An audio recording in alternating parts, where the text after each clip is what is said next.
You know, we all have this quiet little companion that's with us almost every second of the day, our glowing phone. Now, this isn't going to be a story about whether technology is good or bad. It's really about something much more subtle. It's about how this little device quietly reshapes our attention, our sleep, and even how we connect with each other, one tiny habit at a time.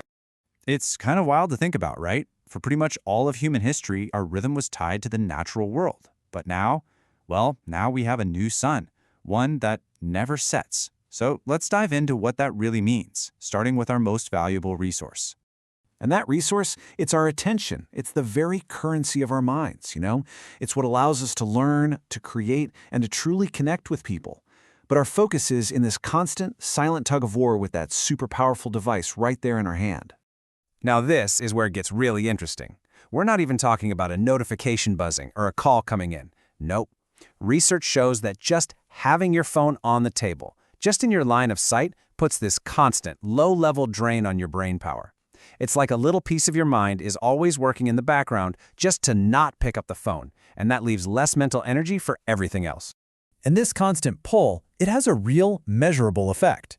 A widely cited study found that our average human attention span has actually fallen from 12 seconds back in the year 2000 to just 8 seconds today. That's a huge drop in a really short amount of time. So if our focus is getting more and more fragmented, where is it all going? Well, the answer is kind of baked into the very design of these devices and the habits we've all built around them. I mean, our phones are literally engineered to hold our attention, right? With things like infinite scroll and those constant notifications. It all encourages this thing called media multitasking. You know, flicking between apps, messages, and social feeds. But here's the real kicker. This behavior doesn't just distract us in the moment. It's actively training our brains to crave these short, rapid bursts of information, which makes that deep, sustained focus you need for complex thinking feel a lot harder. In this constant engagement, it doesn't just switch off when the sun goes down. Our relationship with our phones is totally reshaping our nights, blurring the lines between daytime and rest, and creating what you could almost call an endless day. This right here illustrates the contrast so perfectly.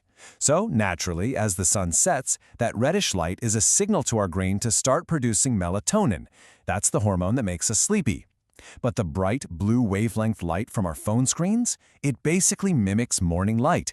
It's telling our brain, hey, wake up, it's the start of the day, which totally suppresses that melatonin and keeps us in a state of high alert. The result is a pretty dramatic shift in our natural body clock. Seriously, studies show that using your phone in the evening can delay sleep by hours. So we're not just losing a little bit of sleep, we are actively rewiring our body's internal clock. And that's a change that can disrupt everything from our mood to our metabolism.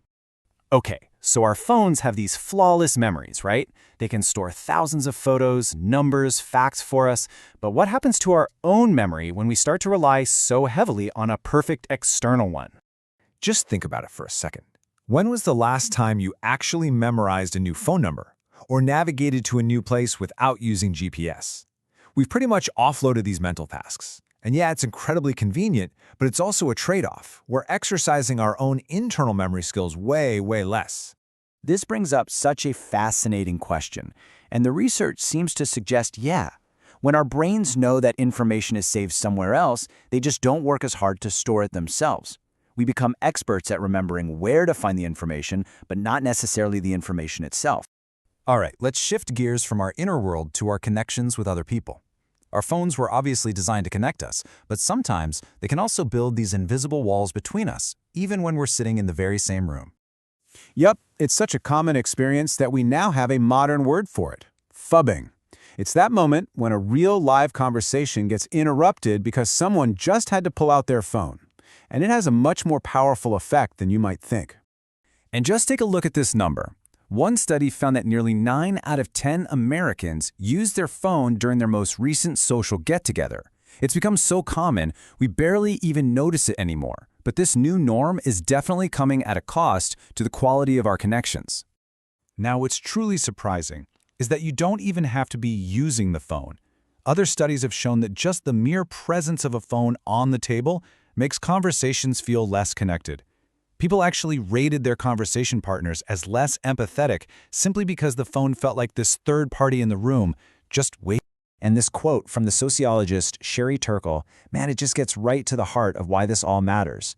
Face-to-face conversation is how we build empathy, how we build intimacy. When our attention is divided, even just a little bit, we start to chip away at that really fundamental human connection. So, after seeing how our phones can shape our attention, our sleep, and our relationships, it brings us to the most important part of this whole story, the power of choice. Let's just pause on this question for a second. How many times today did you pick up your phone out of pure habit versus picking it up with a specific purpose in mind? Just recognizing that difference is an incredibly powerful first step toward making a change. And here's the good news. We can absolutely reclaim that control with simple, conscious choices. Things like creating sacred, screen-free zones like the dinner table or the bedroom can do wonders to protect our sleep and our relationships. Turning off all but the most essential notifications stops the phone from dictating when it gets our attention.